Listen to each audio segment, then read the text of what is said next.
घुसपैठिए हैं तो निकाले जाएं। मूल बात इतनी है। वो कब आए, कैसे आए, क्यों आए, ये बहस बाद की है। चिन्हित करिए, डिपोर्ट करिए। कई बार हम कवर फायर देने लगते हैं जब हम ये कहते हैं कि घुसपैठियों का मसला क्यों उठा रहे हो, 8 साल से तो आप भाजपा ही है यूपी में, 11 साल से देश में है। तो भाजपा 11 साल से देश में है तो घुसपैठियों का मसला नहीं उठना चाहिए? उठना चाहिए ना। मेहमानों से आपका परिचय करा दें। ओपी सिंह साहब हैं, भारतीय जनता पार्टी के प्रवक्ता। ओपी सिंह साहब का स्वागत है। अशोक यादव जी हैं, समाजवादी पार्टी के प्रवक्ता। अशोक जी का स्वागत है। मुफ्ती नदीमुद्दीन साहब हैं, प्रेसिडेंट हैं उलामा काउंसिल के। मुफ्ती साहब का बहुत स्वागत है। AK जैन साहब हैं, उत्तर प्रदेश के एक्स DGP। जैन साहब का बहुत स्वागत। जैन साहब, सुप्रीम कोर्ट ने कल वो कहा जो देश सुनना चाहता था मेरी समझ से लंबे समय से। क्योंकि इस ढंग की मुहिम कोई राजनीतिक पार्टी चलाए, कोई सरकार चलाए, तो वो सुप्रीम कोर्ट जब तक उसको इंडोर्स नहीं करे तब तक वो मुहिम चल नहीं पाती है। कई बार तो ब्रेक लग जाता है अचानक से, सुप्रीम कोर्ट कोई दूसरा व्यू ले ले। कल जरूर भारत के मुख्य न्यायाधीश ने कहा कि घुसपैठियों को, रोहिंग्याज को देश में वेलकम नहीं किया जा सकता, उनके लिए कारपेट नहीं बिछाए जा सकते, उनको वो हक हासिल नहीं हो सकते जो भारत के सामान्य नागरिक को भारत में हासिल है, और उनका ना वो इसके लिए दावा कर सकते हैं। तो एक तमाम जो नैरेटिव फैलाया जाता था कि अब आ गए हैं, अब कहां जाएंगे, वो सुप्रीम कोर्ट ने रोक दिया। और उसके ठीक अगले दिन उत्तर प्रदेश सरकार ने कुछ फैसले ले लिए, योगी आदित्यनाथ ने, कि भाई जमीन पर जाएं, अधिकारी जांच पड़ताल करें, कागज देखें, डिटेंशन सेंटर बने हर मंडल में एक, और उनका लिखा पढ़ी करके ढूंढ के डिपोर्ट करने का काम हो। कैसे देख रहे हैं जैन साहब पूरे परिदृश्य को, और जमीन पर यह चीज कितनी और कहां तक उतर पाएगी आपके अनुभव से? देखिए, बड़ी ईमानदारी की बात यह है कि जब मैंने आज जो नए चीफ जस्टिस ऑफ इंडिया हैं उनका जब स्टेटमेंट पढ़ा तो एक बहुत खुशी हुई। बहुत दिनों के बाद इस प्रकार का statement highest court of law से मुझे पढ़ने को मिला। जो ग्राउंड रियलिटी है, जो हार्श रियलिटी है, उसके ऊपर उन्होंने वक्तव्य दिया। एक दो पॉलिटिकल पार्टीज का जवाब भी आ गया उनके चीफ का कि ये तो TRP बढ़ाने के लिए किया जा रहा है। बहुत ही अफसोस की बात है कि जो लोग इस देश के नहीं हैं, जिनको इस देश से किसी प्रकार का कोई लगाव नहीं है, जिन्होंने उनको एज वोटर रजिस्टर कराया है, कुछ चंद नेता हैं, उनके लिए वो किसी भी हद तक जाकर काम करने के लिए तैयार हैं, स्लीपर सेल का भी काम कर सकते हैं, कोई भी किसी भी अवैध गतिविधि में सम्मिलित हो सकते हैं, क्योंकि ये उनका, मैं नहीं समझता कि उनको किसी प्रकार का कोई लगाव इस राष्ट्र से है। तो ये जो जो कहा गया है, ये अक्षरशः सत्य है कि कोई रेड कार्पेट वेलकम नहीं दिया जा सकता है। मेरा एज एक्स DGP ये मानना है कि जितने भी इस प्रकार के घुसपैठिए हैं उन सबको आप जो है तत्काल डिपोर्ट करने की कार्रवाई करें। इसमें दिक्कत ये आती है, जो यूपी में मैंने अपने समय में परेशानी महसूस की थी, वो ये कि इनके बारे में जब हम लोग मांगते थे असम से और अन्य प्रदेशों से कि भाई ये असम के रहने वाले हैं क्या, तो रिप्लाई नहीं आता था। इस वजह से वो डिपोर्ट नहीं हो पाते थे। और बहुत से ऐसे थे जिनको इधर अभी डिपोर्ट किया गया, अगले दिन फिर पता चला कि वो देश की सीमा में किसी और रास्ते से एंटर कर गए। तो इसके ऊपर बेहद सख्ती करनी होगी। असम में इस समय अभियान चल रहा है, और इस प्रकार का अभियान जो ये SIR का चल रहा है, इसकी मैंने न्यूज़ आइटम्स पढ़े। I hope they are true कि बड़ी संख्या में लोग पश्चिमी बंगाल से पलायन कर रहे हैं। स्वाभाविक रूप से वो सब बांग्लादेशी हैं या रोहिंग्याई हैं, और देश के संसाधन बड़े सीमित हैं, और ऐसे इतने सीमित संसाधनों को इस प्रकार से बांटना ये गरीबी बढ़ाने जैसा है और कुछ नहीं है। तो मैं इससे बिल्कुल सहमत हूं। जो डिटेंशन सेंटर्स की बात है, असम में कई प्रदेशों में ऑलरेडी चल रहे हैं। वेरिफिकेशन होना चाहिए, वेरिफिकेशन करके करेक्ट वेरिफिकेशन होना चाहिए, और वेरिफिकेशन करके जब साबित हो जाए बांग्लादेशी हैं तो तत्काल डिपोर्ट किया जाना चाहिए। बीएसएफ को सबको कॉन्फिडेंस में लिया जाना चाहिए और इस प्रकार के अरेंजमेंट्स रहने चाहिए कि दोबारा इनकी एंट्री हमारे देश में, प्रदेश में संभव ना हो सके।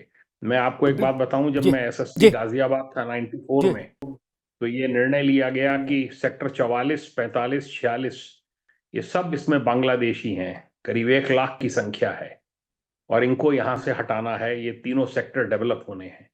I am talking of year of 1994। जी और तब उसके ऊपर अभियान चलाया गया। मैं खुद उतरा फील्ड में, तो बड़ी संख्या में उस समय जो मुख्यमंत्री थे दिल्ली के, उन्होंने कह दिया कि इनको दिल्ली में प्रवेश नहीं करने देंगे। तो बड़ी संख्या में हरियाणा, राजस्थान, इधर उधर वो लोग जाके बसने लगे। बहुत बड़ा मिनेस था और मैंने ये पाया कि उनके हटने के बाद से जो गाजियाबाद डिस्ट्रिक्ट और नोएडा क्षेत्र, नोएडा उस समय गाजियाबाद में ही था, जी मैं ही देखता था, बहुत बड़ा एक ड्रॉप क्राइम में आया वहां पर। तो ये क्राइम्स में भी लिप्त हैं, गैंग्स भी हैं इनके, और हर प्रकार की अवैध गतिविधियों में लिप्त हैं। ये जो एक्शन हो रहा है, इसके बड़े दूरगामी परिणाम प्रदेश की सुरक्षा से संबंधित होंगे। जी ठीक बात। जैन साहब, मुफ्ती साहब, सुप्रीम अभी तक भाजपा का कोई नेता बोलता था तो आपत्ति होती थी आप लोगों को या दूसरे विपक्ष के नेताओं को। अब की तो सुप्रीम कोर्ट में चीफ जस्टिस बोले हैं और धुआंधार बोले, ऐसा बोले, धारदार बोले। मेरे ख्याल से अब तो वो सारी आपत्तियां खारिज हो जानी चाहिए जो अभी तक इनको कवर फायर देती थी घुसपैठियों को। कोई कहता था ठंड है, कोई कहता था गर्मी है, कोई कहता था बच्चे छोटे हैं, कोई कहता था बुजुर्ग हैं साथ में, अब यहीं रहने दो, कहां जाएंगे। कोई कहता था ईद मना के जाएंगे, चले जाएंगे, कोई कहे मुहर्रम मना के चले जाएंगे, कोई कहे सिमैया खा ले फिर चले जाएं, कोई कहे बिरयानी खा ले। अब सुप्रीम कोर्ट ने कह दिया कि ना बाबा ना, ये लाल कालीन वाला काम यहां नहीं है। सिमैया और बिरयानी जो खानी सीमा पार खाओ जाके। मुफ्ती साहब, और सोचो जो बात चीफ जस्टिस ने कही वो बात अगर नरेंद्र मोदी ने कह दी होती तो अब तक तो जाने कितने मशाल जलूस निकाल दिए होते लोगों ने। मुफ्ती साहब, देखिए, देश के संसाधन पर देशवासियों का हक है, विदेशियों का हक नहीं है। 2014 से अभी तक भाजपा सरकार ने सिर्फ 9,000 रोहिंग्या, बांग्लादेशी और भेजा है, जबकि पास्ट में कांग्रेस ने 90,000 से ज्यादा लोगों को भेजा। अकेले इस देश में आपका ज्ञान वर्धन करना चाहता हूँ, और फॉर्मर हमारे डीजीपी साहब है, इस देश में अकेले रोहिंग्या, बांग्लादेशी नहीं है। इस देश के अंदर श्रीलंका के अंदर लोग घुस के आए हैं, अफगानिस्तान के आए हैं, साउथ अफ्रीका के आए हैं, नाइजीरिया के आए हैं। मैं तो कहता हूँ कि सबको बाहर करने की, खदेड़ने की जरूरत है। और मैं ये कहता हूँ, आपसे कह रहा हूँ कि आधार कार्ड किसने बनाया उसको सजा देनी चाहिए। अरे कुछ तो नौकरी पा गए हैं, कौन नौकरी दिया है? यही ऑफिसर, उनको सख्त सजा देनी चाहिए। वोटर लिस्ट में कौन लेकर के आए, उनको सजा देनी चाहिए। और मैं कहता हूँ कि वेस्ट बंगाल, आसाम से बॉर्डर से जो आ रहे हैं, वहां कौन जिम्मेदार है? अमित शाह की जिम्मेदारी है बॉर्डर की। अगर बॉर्डर से घुसपैठी आ रहे हैं तो फिर तो सरकार नाकाम है। ये निकम्मी सरकार है जो घुसपैठियों को आने दे रही है। पहले घुसपैठियों को आने दे रहे हैं, उसके बाद भगाने की एक मुहिम चला रहे हैं। आप किसको बेवकूफ बना रहे हैं? अब तक कितनों को निकाले, कितनों को चिन्हित किया है भाजपा सरकार ने। मैं ये कहना चाहता हूँ, देखिए, रोहिंग्या से या बांग्लादेशियों से जो हमदर्दी करे उसको भी बाहर का रास्ता बताने की जरूरत है। ये देश देशवासियों का है और देश के लोगों का उस पर हक है। अरे कुछ तो शादी कर लिए हैं बहुत सारे रोहिंग्या, आप हैदराबाद में आके देखिए, शादी कर लिए हैं। कैसे भाई शादी कर ले रहे हैं? कौन उनका जिम्मेदार है? तो मैं कहता हूं कि कड़ी कार्रवाई करने की जरूरत है और बॉर्डर को सख्त करने की जरूरत है। आते हैं फिर चले जाते हैं, आते हैं चले जाते हैं। आप यूरोप को जाकर के देखिए, कनाडा देखिए, आप फ्रांस देखिए, सारे मुल्क, सऊदी अरब देखिए, सऊदी अरब ने तो धरपकड़ शुरू करके बाहर भेज रहे हैं। आप यूएई चले जाइए। तो दुनिया भर में कोई भी विदेशियों को रखना नहीं चाहता है, मगर भारत सरकार सदन चल रहा। आपके माध्यम से मैं अमित शाह जी से दरखास्त करता हूं कि व्हाइट पेपर जारी करें कि भारत में कुल कितने रोहिंग्या है, दुनिया के कितने मुल्कों के लोग आकर के भारत में रह रहे हैं, चिन्हित करके हर एक को निकालने की जरूरत है। जो कवर फायर दे उस पर भी एक्शन लेने की जरूरत है। मुफ्ती साहब ने बड़ी अच्छी बातें कही, 2-3 बातें कहूंगा मैं उस पर, छोटी छोटी टिप्पणी, फिर अशोक भाई के पास जाऊंगा। दुनिया के हर मुल्क में लोग नियम के विरुद्ध घुसपैठ कर रहे हैं, हर मुल्क में, अमेरिका में भी कर रहे हैं, ये डंकी रूट वही है, ठीक। लेकिन अमेरिका में हमारे जैसे राजनीतिक दल नहीं है, सो कॉल्ड एनजीओज नहीं है, सो कॉल्ड ह्यूमन उसके मानवता के प्रचारक नहीं है। वहां या तो सर पर गोली मारो या हाथ पैर में जंजीरें बांध के बैठाओ जहाज में और सीधे पटको ले जाके, लेकिन ज्यादा कहानी कविता नहीं है वहां। क्या टीवी पर बहस भी नहीं है, और मशाल जलूस जिसने निकाला उसका तो फिर राम ही मालिक है, वहां जलूस की भी इजाजत नहीं, जबकि वो भी लोकतांत्रिक देश है। हमारे यहां अगर ऐसा होने लगे तो लिख के ले लो मुफ्ती साहब,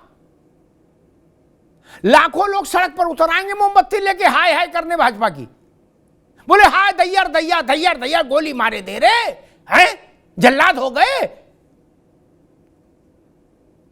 अभी मटन बना भी नहीं था तब तक गोली मार दी, अब ये मटन कौन बनाएगा कौन खाएगा? नहीं, हंगामा मच जाएगा।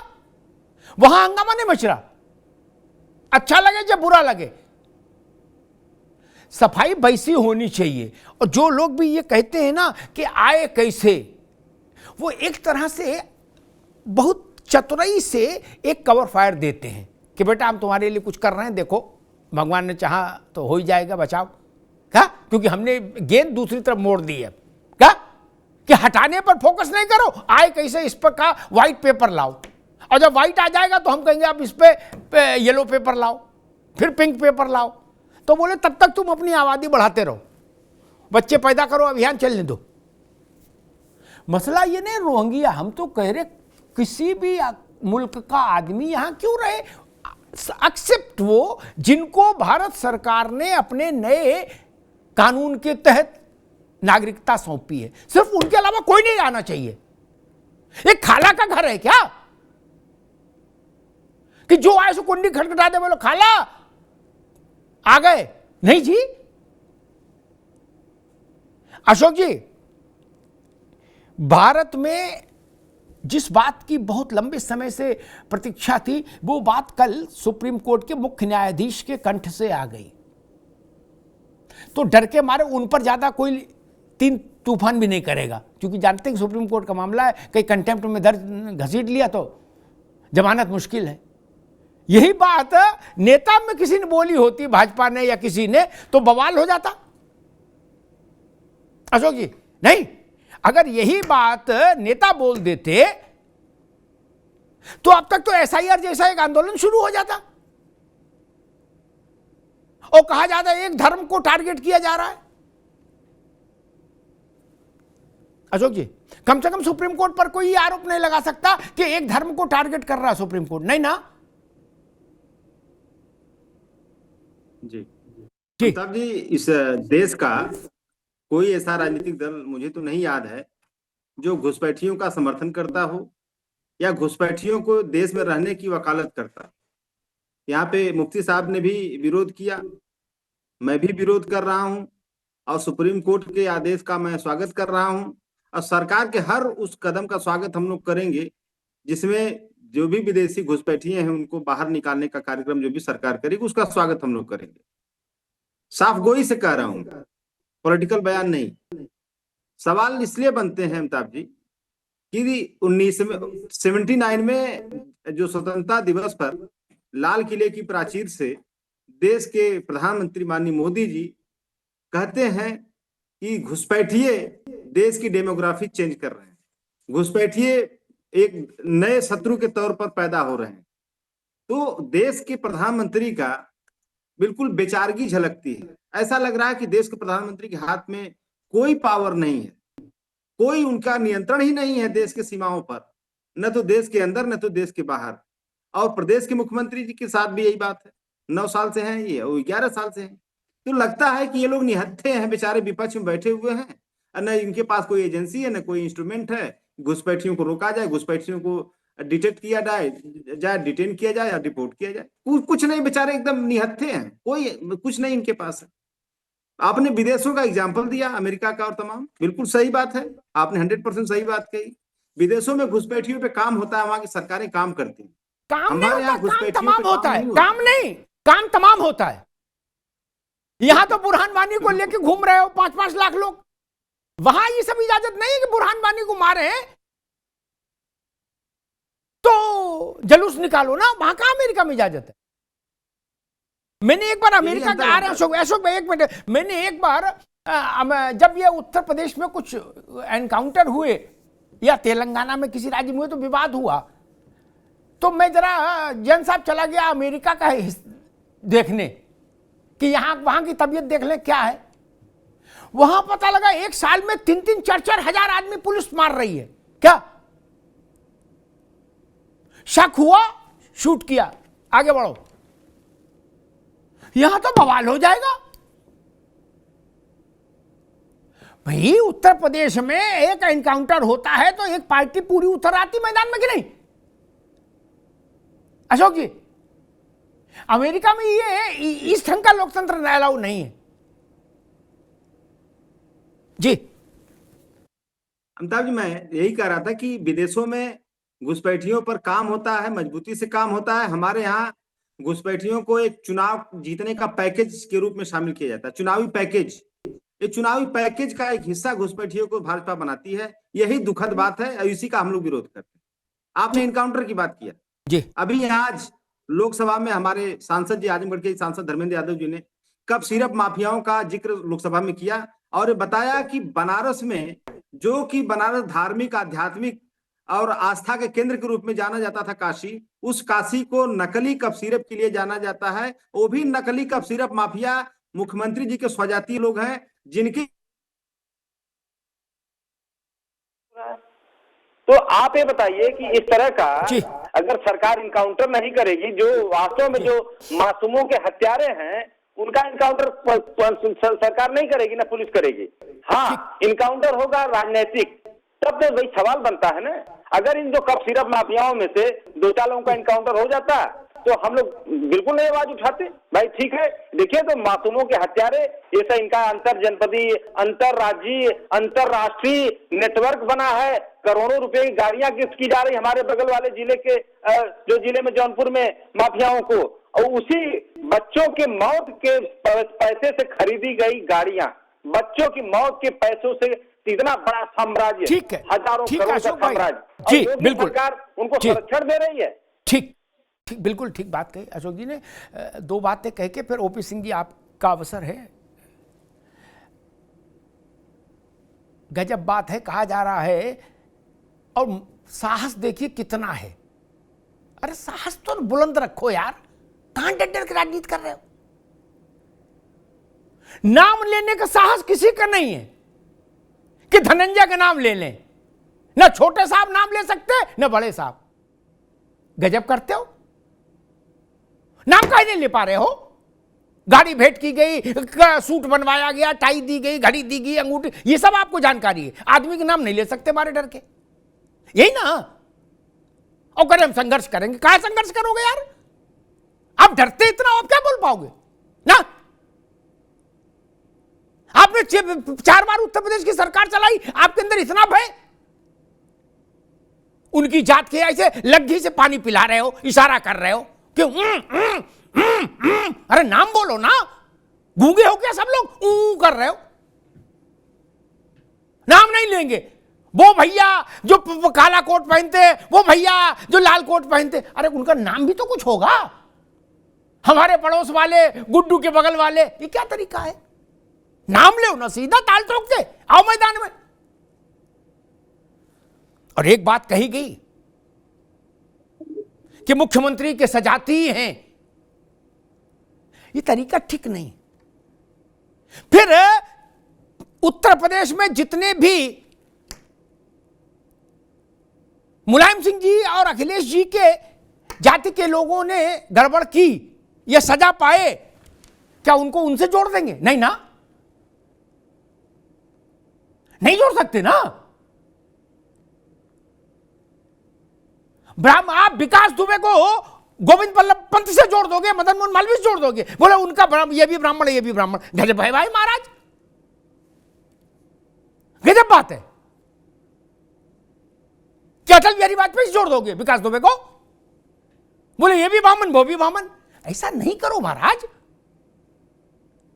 और सबसे बड़ी बात, नाम नहीं ले सकते। मुझे एक वीडियो पता है, शादी का था, अखिलेश जी और धनंजय कितनी आत्मीयता से मिल रहे हैं, गुफ्तगू हो रही है। आपकी कोई नाराजगी नहीं धनंजय से? नहीं रही। आपका भी रिश्ता रहा महाराज, किसका नहीं रहा? ये बताओ ना कि उनका नहीं रहा, मैं बताऊंगा।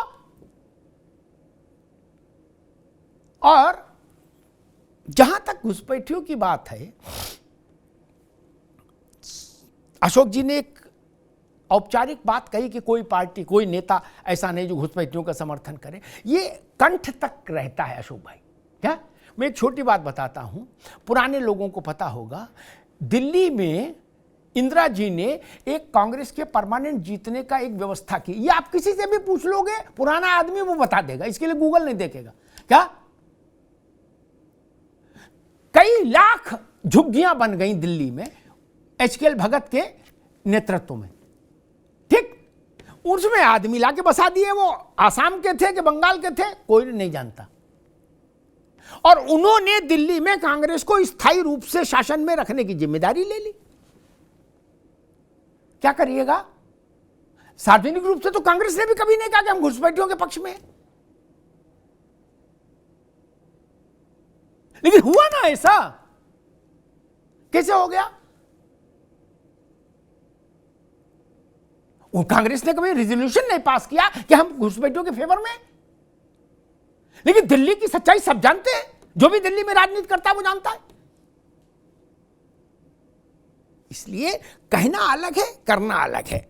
और माफियाओं के मामले में मैं हमेशा कहता हूं, इतना साहस तो रखिए कि नाम ले पाओ। जब राजनेता नाम नहीं ले सकते तो गुड्डू पप्पू से अपेक्षा कर रहे हो कि चढ़ जा बेटा सूली पर, भला करेंगे राम। ओपी सिंह जी, विपक्ष कह रहा है और बाकी लोग कह रहे हैं कि भाई जब दिल्ली में आपकी सरकार, यूपी में आपकी सरकार, तो ये घुसपैठिए आए कैसे, और आए तो फिर जिम्मेदारी किसकी?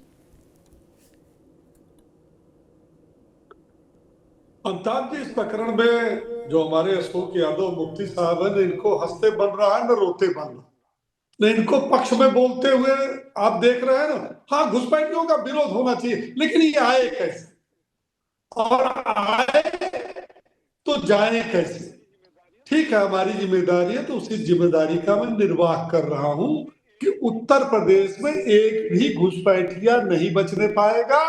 और पश्चिम बंगाल से पलायन शुरू हो चुका है, बकरी मुर्गा झोला झक्कड़ लेकर के जा रहा। लेकिन आपने एक बहुत अच्छी बात कही कि सुप्रीम कोर्ट ने जो फटकार लगाया, ये जनहित याचिका क्या समझते हैं? ये विपक्षी पार्टियों द्वारा आयोजित जनहित याचिका के आड़ में घुसपैठियों को कवर फाड़ देने की प्रयास किया गया। इसमें वकीलों को प्रायोजित किया जाता कि आप खड़े हो और बोलो कि ये मानवाधिकार के खिलाफ है। आफ्ताब भाई, गुड्डू भाई, मुमताज भाई अब जाएंगे कहां? इस देश के अंदर आ गए।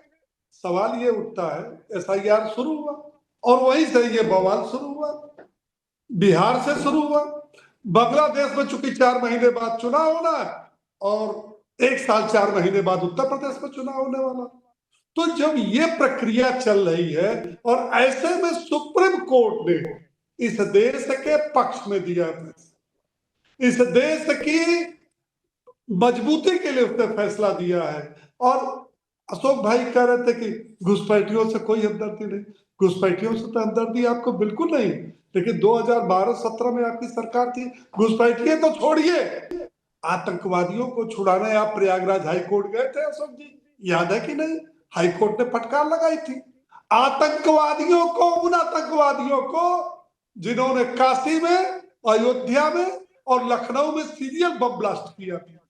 हाई कोर्ट ने फटकार लगाई थी और बाद में उनको आजीवन कारावास की सजा हुई। आज भी बहराइच के दंगे में, बरेली के दंगे में, संभल के दंगे में आप खड़े हो जाते हैं, कहते ये तो मासूम है, भटके हुए लोग हैं, ये तो इनको न्याय नहीं मिला इसलिए इन्होंने ईटा पत्थर उठा लिया। तो आप कब किसके साथ खड़े हो जाओगे, इसका कोई भरोसा नहीं। देखिए, जहां तक आप महाराज की बात करते हैं जो उत्तर प्रदेश के आदरणीय मुख्यमंत्री योगी जी, इस उत्तर प्रदेश के विकास के साथ साथ अपराधियों का सफाया किया है। ये आपके गले से नीचे उतरे या न उतरे, सारे जितने लिस्टेड अपराधी आपके जमाने में हजारपति से अरबपति बने हुए थे, सबका सफाया होगा और उन सारी जमीनों पर अशोक जी गरीबों के लिए मकान बन गए। तो जो ये प्रकरण चल रहा है, इसमें आपको अब जब सुप्रीम कोर्ट ने कह दिया है तो मानना पड़ेगा। डिबेट हो रही है बिहार चुनाव के पहले से। मेरी बात एक समझ में नहीं आती, एसआईआर के बगैर मतदाता सूची का शुद्धिकरण कैसे हो सकता है, इसका उपाय कोई बता दे। और वही मतदाता सूची एसआईआर जब हो रही है तो क्या वोट भारत का नागरिक देगा या बांग्लादेशी देगा, या जैसा कि मुफ्ती साहब बता रहे थे बांग्लादेशी ही नहीं, नाइजीरिया, श्रीलंका, पता नहीं कौन कौन देश बता दिए और बताए कि अमित शाह की जिम्मेदारी है और सरकार फेल है, नालायक है, पता नहीं किन किन अल्फाजों का इन्होंने मुफ्ती साहब की पीड़ा। वो घुसपैठियों के बारे में कुछ बोल नहीं सकते समर्थन। जब सुप्रीम कोर्ट ने बोल दिया तो न समाजवादी पार्टी बोल सकती है, न कांग्रेस बोल सकती है, न मुफ्ती साहब बोल सकते हैं। लेकिन वो दर्द झलक रहा है कि ये सरकार जो है नालायक है, अमित शाह रोक नहीं पाए। 11 साल आपकी सरकार थी, 9 साल हमारी। सारी गंदगी का देश की आजादी के बाद से उन सारी गंदगियों को सफाया करने का काम भारतीय जनता पार्टी की सरकार कर। अगर भारतीय जनता पार्टी की सरकार नहीं आती, न 370 खत्म होता, न 35A खत्म होता, न जितने कानून लाए जा रहे हैं जिसका आप विरोध करते हो, चुनाव में जाते हो, आप पटकनी खाते हो और फिर दोहराते हो नहीं नहीं वो हो तो गया, जीत तो गए, लेकिन नोटबंदी से फायदा क्या हुआ, नोटबंदी क्यों हुई, 3 तलाक का मामला क्यों हुआ, इस पर क्यों आया। अभी जानते हैं अशोक जी, अभी आपकी एक परीक्षा होने वाली है 10 सेकेंड, सोमवार को वंदे मातरम पर बहस होने वाली है 10 घंटे की, और यही डिबेट करेंगे अफ्ताब साहब सोमवार को। क्या करेंगे, वंदे मातरम के पक्ष में जाएंगे ना विपक्ष में जाएंगे, ये आपको मैं पहले बता रहा हूं कि संसद छोड़ के भागेंगे। आप हमारा नाम और याद कर लीजिए समय, वंदे मातरम पे इनकी है। जैसे आपने कहा ना किसी माफिया का नाम नहीं लेंगे, वो थे जौनपुर में थे, बनारस में थे, वैसे वंदे मातरम सोमवार को 10 घंटे होगा और देश का प्रधानमंत्री इस पर बयान देगा। और आप क्या करेंगे, हाँ न पक्ष में न विपक्ष में, क्योंकि मुमताज भाई हमारे नाराज हो जाएंगे। उसी तरह से नाराज हो जाएंगे जैसे वंदे मातरम गीत के 4 पैराग्राफ को जवाहरलाल नेहरू ने कांग्रेस अधिवेशन में इसलिए निकलवा दिया और पास भी 1937 में हुआ आपका। इससे हमारे मुसलमान भाई नाराज हो जाएंगे और हमारे देश की जो धर्म निरपेक्षता का सर्टिफिकेट मिला है उसको प्रभावित कर देगा। इसलिए आपने निकलवा दिया और कोई बात नहीं है उसमें, था क्या। तो राष्ट्रगीत आ रहा है, आप कमर कस लीजिए, क्या बोलेंगे, क्या पक्ष रखेंगे अशोक जी, भगवान जाने। हमको तो ठीक है ओपी सिंह जी, ठीक है ठीक है, अभी रुकना होगा। वंदे मातरम पर अशोक जी की पार्टी की समस्या, उलझन जितनी है उससे 10 गुना ज्यादा बड़ी उलझन दीदी की है। अखिलेश जी की उतनी उलझन नहीं है। इन्हें अखिलेश जी को जियाउर रहमान बर्क को ही समझाना है क्या, कह रहे बवाल ना करो भाई, शांत रहो। दीदी के यहां मामला बहुत गंभीर है। वंदे मातरम के रचयिता बंगाल के थे। वंदे मातरम के अगेंस्ट जाए दीदी तो बंगाली अस्मिता का प्रश्न खड़ा होगा, बंगाल में चुनाव है, मुश्किल हो जाएगी। और वंदे मातरम गाने लगे तो फुरफुरा शरीफ वाले नाराज हो जाएंगे क्या, तो भी मामला गड़बड़ा जाएगा। वहां मामला ज्यादा फंस गया अशोक भाई, ये जान लो। यूपी में उतना नहीं है।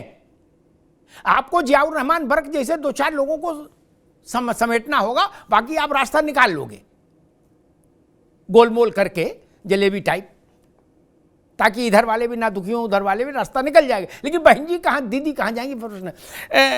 जैन साहब मैं समझना चाह रहा हूं, एसआईआर से खदबदाहट शुरू हुई है क्या, समुद्र में कंकड़ पड़ा है और पानी में कंपन हो रहा है क्या, आपकी अनुभवी नजरें क्या कह रही हैं? देखिए, जैसा रिस्पांस उसका बिहार में रहा, फर्स्ट टाइम हमारे कंट्री ने, हम लोगों ने देखा, क्योंकि 2002-2003 की तो याददाश्त नहीं है ठीक से, ये जो उसका इम्पैक्ट बिहार पे पड़ा है, जो हंगामा हुआ, उसके बावजूद जो टर्नआउट हुआ, उसने प्रूव किया कि 7-8% वोटिंग और बढ़कर हुई। कोई भी नहीं चाहता है कि फेक वोटर्स जो हैं, एक माहौल बनता है कि साहब आपका वोट तो साहब कोई डाल के चला गया, लौट जाइए अब आप। ये सब इस प्रकार की जब गतिविधियां होती हैं या फेक वोटर्स को ज्वाइन कराया जाता है, एक नैरेटिव बनाया जाता है, इसका बड़ा गलत इम्पैक्ट पूरी डेमोक्रेसी पर पड़ता है। बिहार से में जो एक्शन हुआ है उसको सबने देखा है, और वोटिंग और बढ़कर हुई। जो हो रहा था कि 80-90 लाख जो हैं वो वोट काट दिए जाएंगे, ऐसा कुछ नहीं हुआ। जो मर चुके थे, जो कई जगह और रजिस्टर्ड थे, उनके नाम काटे गए, वो कटने भी चाहिए। सपोज कीजिए मैं सर्विस में कहीं रहा हूँ, कहीं पर मैं एसपी था, एसएसपी था, वहां पे डीएम ने और हमने जाके वोट डाल दिया, इसका मतलब ये नहीं है कि मैं वहां का परमानेंट वोटर हो गया। अब मैं लखनऊ में सेटल्ड हूँ, मैं लखनऊ का वोट डालूंगा, वो कटने चाहिए अगर अभी भी एग्जिस्ट कर रहे हैं रोल पे। तो ये इससे सफाई होगी। इससे जो गलत लोग हैं, जिन्होंने एक फेक आधार कार्ड बनवा लिया है लोकल नेताओं के संरक्षण में रहकर और गलत तथ्य प्रस्तुत करके, ऐसे लोग हटने चाहिए। उनको वोटिंग का राइट मेरे हिसाब से कोई किसी प्रकार से नहीं है। और ये अगर बिहार बंगाल में भी होगा तो बड़े अप्रत्याशित नतीजे हमको और आपको देखने को मिल सकते हैं। ठीक वजह साहब, बिहार का उल्लेख जैन साहब ने किया। मुफ्ती साहब आ रहा हूं, एक बात देश को जाननी चाहिए। बिहार की 5 असेंबली कॉन्स्टिट्यूंसीज ऐसी हैं जहां सबसे ज्यादा वोट कटा एसआईआर 55,000 से। अशोक भाई आप भी सुनिए, बहुत जरूरी है आपके लिए। 55,000 से 42,000 तक 5। और मालूम अजूबा क्या है जैन साहब? अजूबा ये कि उन 5 विधानसभा क्षेत्रों में 2010, 2015, 2020 और 2025 में एक सा ही रिजल्ट है। क्या? जहां भाजपा जीत रही थी वहां भाजपा ही जीती, जहां जेडीयू वहां जेडीयू, जहां कांग्रेस वहां कांग्रेस। तो ये नैरेटिव तो ध्वस्त हो गया कि हमारे वोटर काट दिए। ये नैरेटिव तो ध्वस्त हो गया। और जान लीजिए, एक तर्क आ सकता कि नहीं मार्जिन घट गया होगा। ना ना ना ना, कमोबेश जितने मार्जिन से आप सीट जीत रहे थे उतने मार्जिन से जीते, या जितने मार्जिन से पहले हार रहे थे उतने मार्जिन से हारे।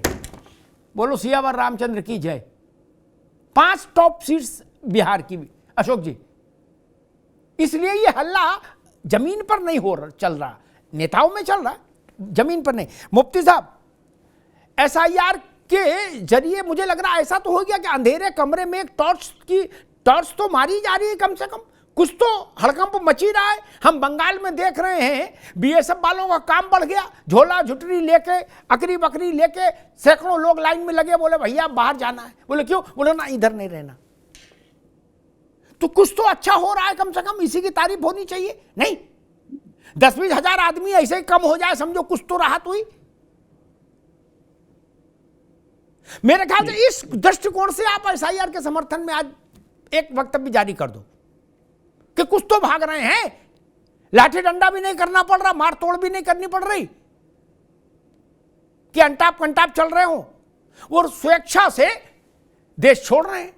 कर भैया जान बख्श दो, हम जा रहे, बकरी भी ले जा रहे। मुफ्ती साहब जी, स्पेशल इंटेंसिव रिवीजन जी, देखिए जरूरत भी है और कोई उसके विरोध में नहीं है। बिहार में एक फैमिली ऐसी थी जिसको एसआईआर ने कह दिया मर गए, और जाके सुप्रीम कोर्ट में गुहार लगा रहा था, माई बाप माई लॉर्ड मैं तो जिंदा हूं। इस तरह का भी एसआईआर हुआ। बहुत सारे लोगों के नाम कटे। किशन रेड्डी जो इनके मिनिस्टर है, अब इनका जरा ज्ञानवर्धन करता हूँ, आज इनको अच्छा समझाता हूँ कि 68,000 लोगों के बोगस वोट है। इलेक्शन उस वक्त नसीम जैदी को उन्होंने रिपोर्ट दिया और उठा करके कूड़ेदान के अंदर फेंक दिया गया।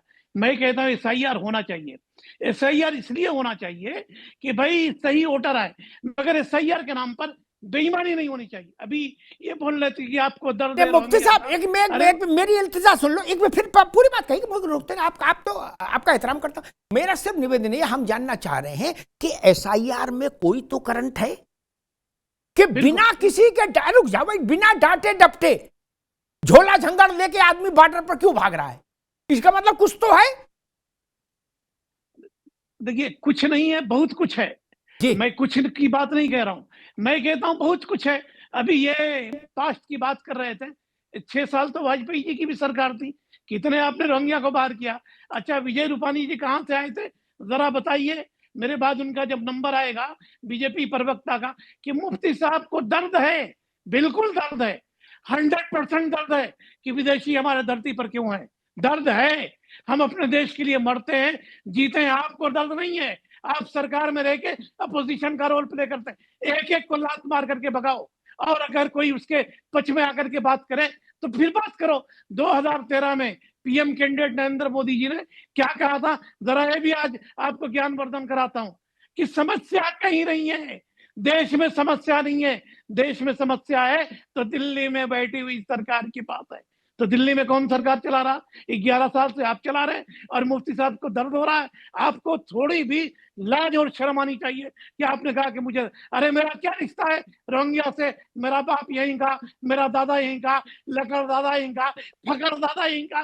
कहिए तो मैं 50 नस्लों तक अपने बाप दादा का मैं नाम बताऊं। तो मैं कहता हूं कि ड्रामा मत करो। बिहार आया तो रोहिंग्या आ गए, बांग्लादेश आया तो रोहिंग्या आ गए। ये आपकी जिम्मेदारी है, आपकी जिम्मेदारी है कि पूरे देश से एक एक रोहिंग्या को बाहर करिए। एसआईआर क्यों आसाम में नहीं हो रहा? आसाम में भी एसआईआर लाइए, जहां एसआईआर लाने की सबसे ज्यादा जरूरत है। एक बात अभी ये वंदे मातरम की बात कर रहे थे कि वंदे मातरम आएगा, 10 घंटे का डिबेट होगा। राज्यसभा के सचिवालय ने क्या नोटिफिकेशन दिया, जरा इनसे पूछिए कि पार्लियामेंट के सांसद पार्लियामेंट के अंदर वंदे मातरम नहीं कह सकते। अरे भैया, सरकार की है, ये डबल स्टैंडर्ड क्यों? 1950 से देश का सॉन्ग है, देश का गीत है वंदे मातरम। उसकी कुछ पंक्तियों पर एतराज था, वो खत्म हो गया। क्या सुजलाम सुफलाम मलयज शीतलाम शस्य श्यामलम मातरम वंदे मातरम। तो किसको किस पर एतराज है? वो बात की बात है। आपको 1950 से बाद अभी आपको होश आया कि 10 घंटे का आप डिबेट कर रहे हैं। अरे पहले ही डिबेट कर लिए होते उसको। ठीक है मुफ्ती साहब, ठीक है मुफ्ती साहब, आगे बात आ गई। बड़ी समस्या है, सरकार कोई काम करे, कहा जाता पहले क्यों नहीं किया। तो अब ना कुछ ना करें, चद्दर ओढ़ के सो जाएं। गजब बात। बोले पहले क्यों नहीं किया, अब क्यों कर रहे हो? अरे दादा, 70 में इंदिरा गांधी ने कहा था गरीबी हटाओ, फांसी दे देंगे क्या? नहीं हटी गरीबी तो क्या हट गई?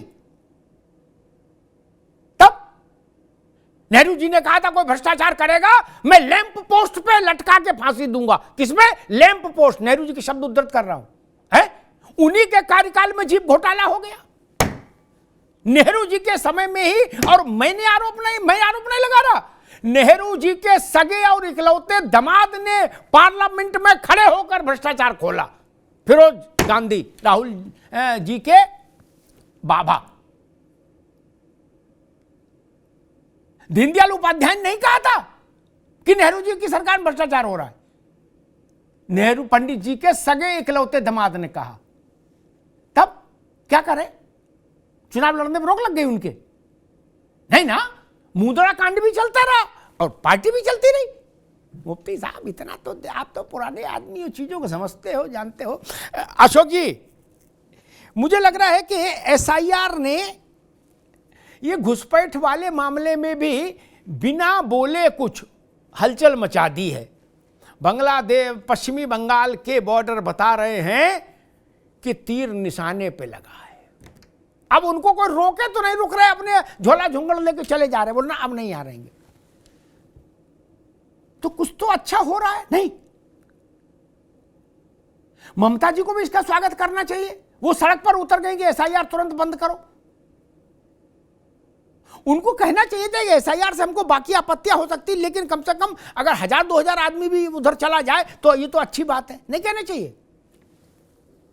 अशोक जी,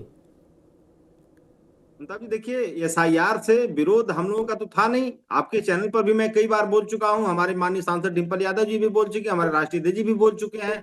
एसआईआर से कोई विरोध नहीं, एसआईआर के प्रोसीजर से विरोध था, है और रहेगा।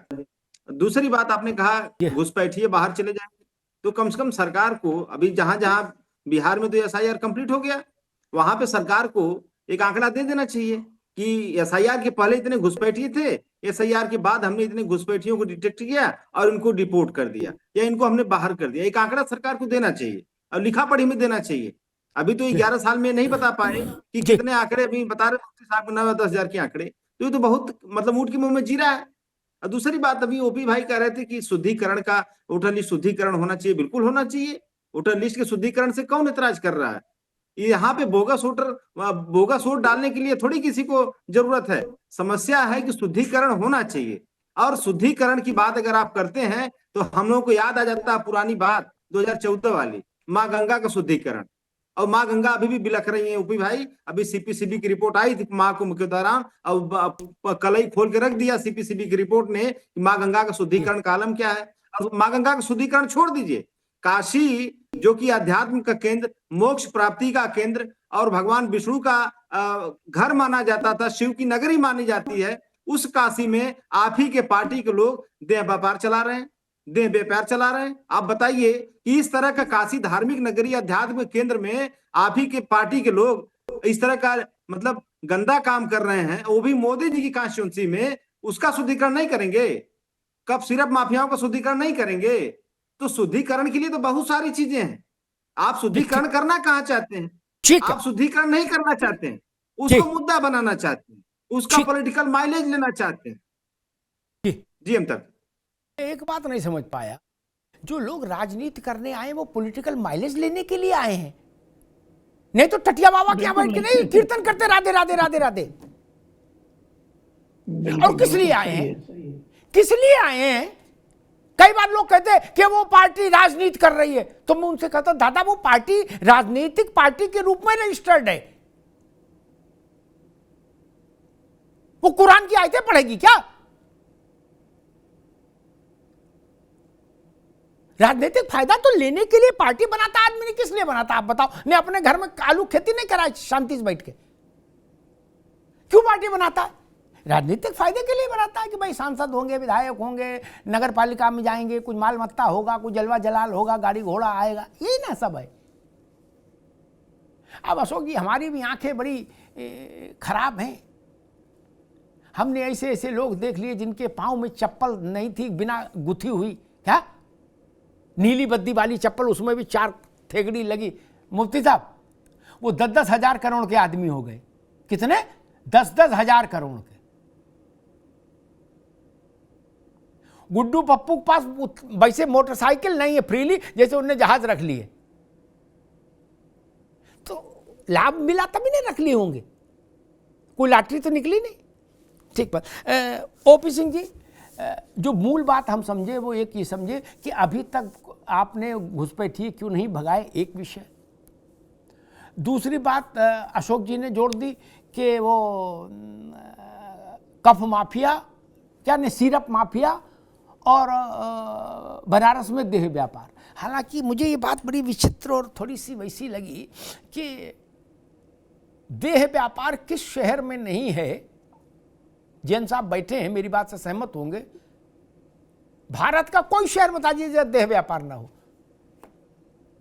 और किसी पार्टी का कोई ना कोई नेता अभिनेता उसमें शामिल ना हो, परोक्ष या प्रत्यक्ष। ऐसा संभव है क्या जैन साहब? नहीं ना, मुझे नहीं लगता कोई शहर ऐसा है। इंटरनेट उठा के देख लो, हर शहर की लिस्ट है अशोक जी, आज से नहीं पहले से। शाम की दवाई का ख्याल तो चल ही रहा है, लेकिन खैर आपने सवाल उठाया तो मैंने ओपी सिंह जी से पूछ दिया। ओपी सिंह जी, देखिए अमिताभ जी, कई सवाल उठे, घुसपैठिए, एसआईआर। हमारे प्रवक्ता अशोक जी और मुफ्ती साहब ने कहा घुसपैठियों को बाहर किया जाना चाहिए, लेकिन इसके जिम्मेदार केंद्र और प्रदेश की सरकार है। 11 साल से हुआ, 9 साल से हुआ, ठीक है, हमारी सरकार है, तो उनको निकालने का काम भी हम ही कर रहे हैं। उसी तरह से ये कहते हैं एसआईआर होना चाहिए। एसआईआर का हमारा विरोध नहीं है, लेकिन एसआईआर में गलत तरीके से हमारे लोगों का वोटर नहीं, हमारे लोगों का वोट नहीं कटना चाहिए। अशोक जी एक जानकारी दे, एसआईआर के पहले बिहार में खूब हंगामा हुआ। आपके जो पार्टनर हैं वो तो बेचारे पदयात्रा भी किए, जन यात्रा भी किए। 3,95,00,000 मतदाता अयोग्य किए। कितना? 3,95,000। मतलब चला चुनाव आयोग के पास, हाई कोर्ट के पास, सुप्रीम कोर्ट के पास एक भी व्यक्ति नहीं गया कि साहब मैं जिंदा हूं, मर गया हूं, मुझको निकाला गया। 3,95,000 में एक भी नहीं गए। नंबर 1। नंबर 2, उसको लोगों ने इसलिए नकार दिया कि इस प्रकरण का कोई मतलब नहीं है, और 8.5% अधिक मतदाताओं अपने वोटों का प्रयोग किया, ये तो पता है। आप काशी की बात करते हैं, आपको अयोध्या का भी बात करना चाहिए, मथुरा का भी बात करना चाहिए। जानते हैं काशी में कितने लोग जा रहे हैं? 17 करोड़ लोग प्रति वर्ष, और अयोध्या में 13 करोड़। आपके जमाने में कितने जाते थे? क्या किया था आपने विकास? आपको तो काशी मथुरा अयोध्या का नाम लेने की जरूरत ही नहीं है। और देह व्यापार नहीं, कोई व्यापार अवैध होगा, कब सिर्फ देह व्यापार, आप गुंडा माफिया सब कुचले जाएंगे, कुचले जा रहे हैं। सफाई हो रही है। सब क्या समझ रहे हैं? ये जो कब सिर्फ का मामला निकला है, इसमें हमारे प्रधानमंत्री ने भी बोला है, जैसे आप बोल नहीं बोला है। और मुख्यमंत्री ने रोज अखबार आप देख रहे हैं, चैनल देख रहे हैं, उनके खिलाफ कितनी सख्त कार्रवाई हो रही है, और जहां जहां लिंक जा रहा है वहां भी जा रहा है। लेकिन देह व्यापार में तो आपका मंत्री गायत्री प्रजापति भी फंस गया है। हाई कोर्ट खोज रही थी, अखिलेश यादव हेलीकॉप्टर से लेके घूम रहे थे, याद है ना? हमारे यहाँ कोई नहीं बचेगा, ये आप गारंटी ले लिए ना। यहाँ अपराधी की आपकी जात हो सकती है, आपकी मजहब हो सकती है, हमारी कोई जात नहीं। आप कहते हो इतने मारे गए, यादव इतने मारे गए, और मुसलमान इतने मारे गए, ये इतने गए। हमारे यहाँ ऐसा कुछ नहीं। मारे गए तो अपराधी मारे गए, इनामिया मारे गए, कुख्यात मारे गए, आतंकवादी मारे गए, उपद्रवी मारे गए, ये मारे गए। अब वो चाहे हिंदू हो, मुसलमान हो, जैन हो, ईसाई हो, ठाकुर हो, ब्राह्मण हो, यादव, ये काम आपका है। आपके जमाने में क्या होता था? अतीक ने 20 सिपाहियों को अपने घर में कैद कर लिया था। अब तब मुलायम सिंह यादव, अतीक भाई तुमको मेरी कसम है, हमारे सिपाहियों को छोड़ दो, नहीं तो जो बड़ी बेइज्जती होगी। याद है?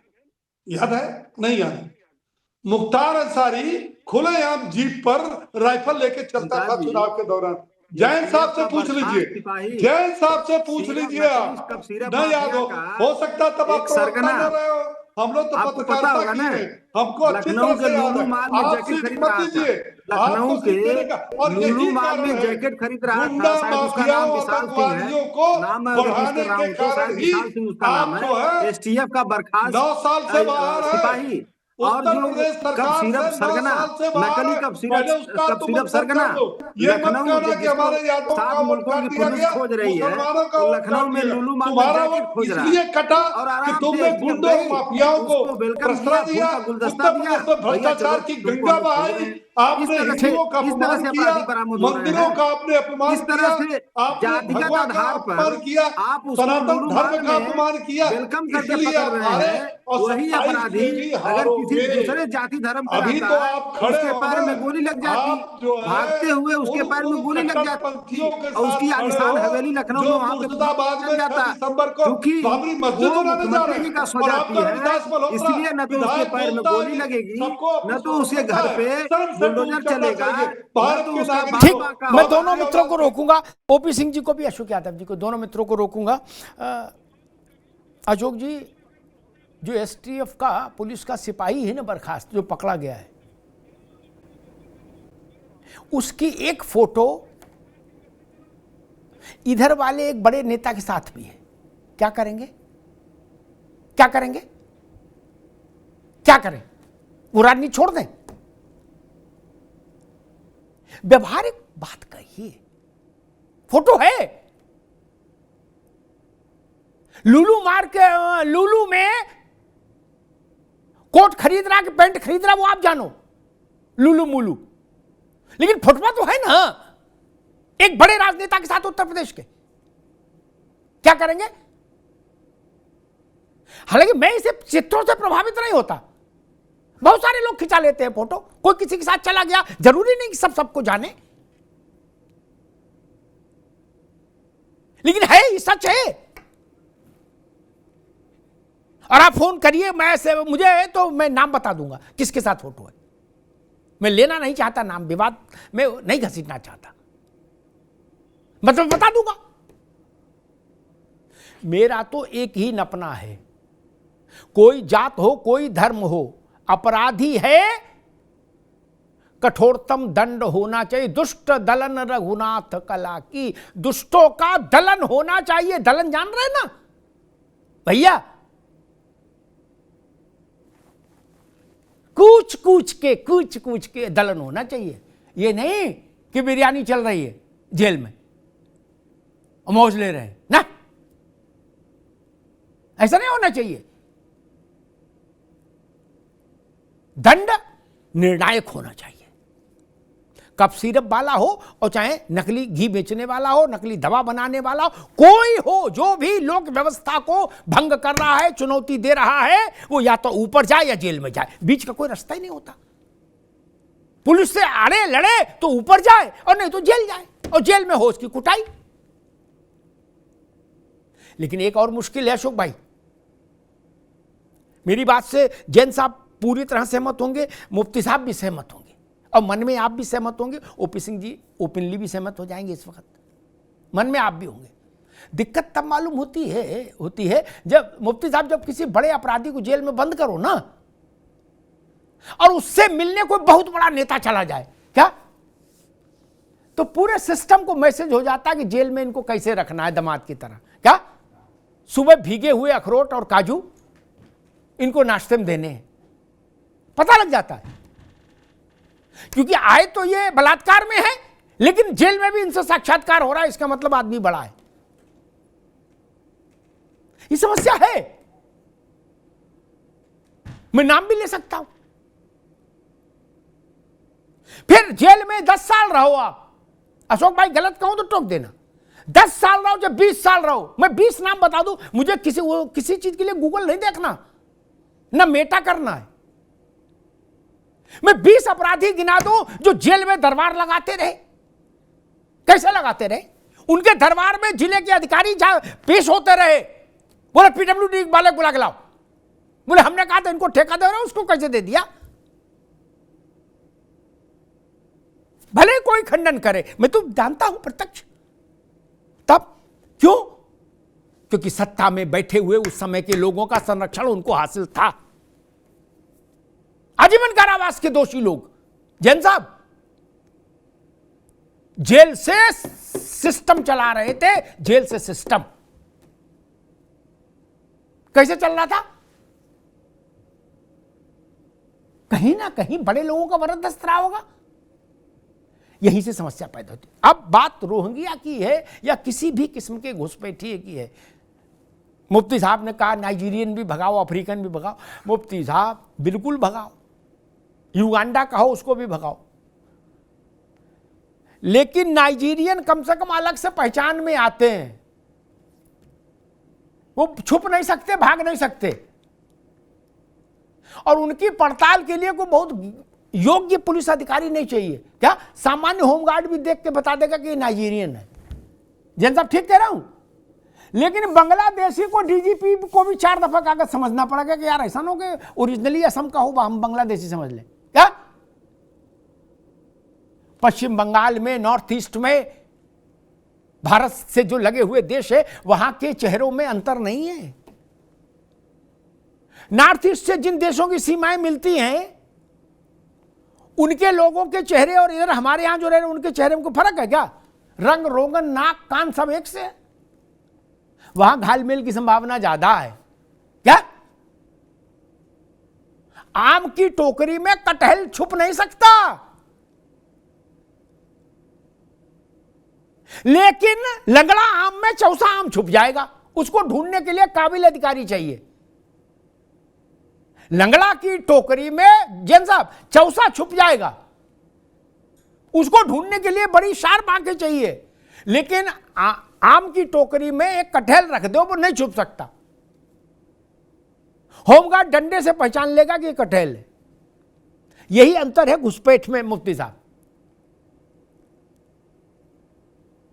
किसी भी देश का कोई भी नागरिक वैधानिक कागजों के विरुद्ध अगर यहां रह रहा है तो वो घुसपैठिया है, ठीक। लेकिन जो शक्ल से पहचाना जा रहा है, जो अपनी शक्ल बदल नहीं सकता, कहां तक भागेगा? लेकिन इधर जीजा रह रहे, उधर से साले आ गए, जीजा साले की शक्ल एक सी, कैसे अंतर करोगे? आधार कार्ड बनवा लिया यहां, अब मौज ले रहा है, और 11 बच्चे हो गए, क्या करेंगे? चेहरे में कौन अंतर करेगा? फिर आदमी ये भी डरता गुरु गलत हाथ ना पड़ जाए कहीं, ओरिजिनली यहीं का निकले। संदेह का लाभ वहां मिल रहा है, इस संदेह का लाभ खत्म होना चाहिए। खैंचहु चाप मिटे संदेहु, तुलसीदास जी ने कहा। धनुष की प्रत्यंचा उठाई कसिए ताकि संदेह दूर हो। भारत में सुप्रीम कोर्ट के चीफ जस्टिस के शब्दों से इस बात को समाप्त करूंगा, भारत घुसपैठियों का रेड कार्पेट वेलकम नहीं कर सकता। देश के संसाधनों पर घुसपैठियों का अधिकार नहीं हो सकता।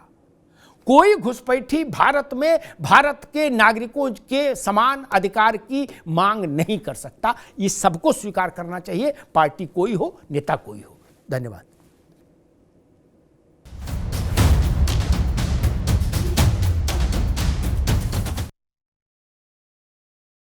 अब उत्तर चाहिए ब्रॉट टू यू बाय आरप्योर का हल्दी मसाला, मिर्च धनिया करे कमाल, सबका राजा आरप्योर मसाला। अब छोलिया हो या लोबिया, सफेद चने या काले चने, सब कुछ मजेदार बने। अरे श्रीमती जी कुछ तो सस्ता लो, बचत करो। नहीं श्रीमान जी, सब बढ़िया लो, रहने दीजिए। इसमें क्या खास बात है? थोड़े में ज्यादा स्वाद, यही तो है इसकी खास बात। वाओ मामा, क्या स्वाद है। अरे मेरे राजा, राजा आरप्योर मसाला। अब आया असली स्वाद। अब आया स्वाद। जब स्वाद के पड़े हो लाले तो MDH का चंकी चाट मसाला डालें। MDH का चंकी चाट मसाला। MDH मेरे पास है आरप्योर पाव भाजी का मसाला, आरप्योर पाव भाजी मसाला, पाव भाजी को टेस्टी बना डाला, सबका राजा आरप्योर मसाला। बड़े में ज्यादा स्वाद, यही तो है इसकी खास बात। वाओ मामा, क्या स्वाद है। अरे मेरे राजा, सबका राजा आरप्योर मसाला। तो सस्ता लो, सब बढ़िया लो, इसमें क्या खास बात है? थोड़े में ज्यादा स्वाद, यही तो है इसकी खास बात। सबका राजा आरप्योर मसाला। का किचन किंग किचन में हो तो हम सब कुछ बना सकते हैं। बैंगन का भरता, आलू गोभी, भिंडी मसाला और भी बहुत कुछ। MDH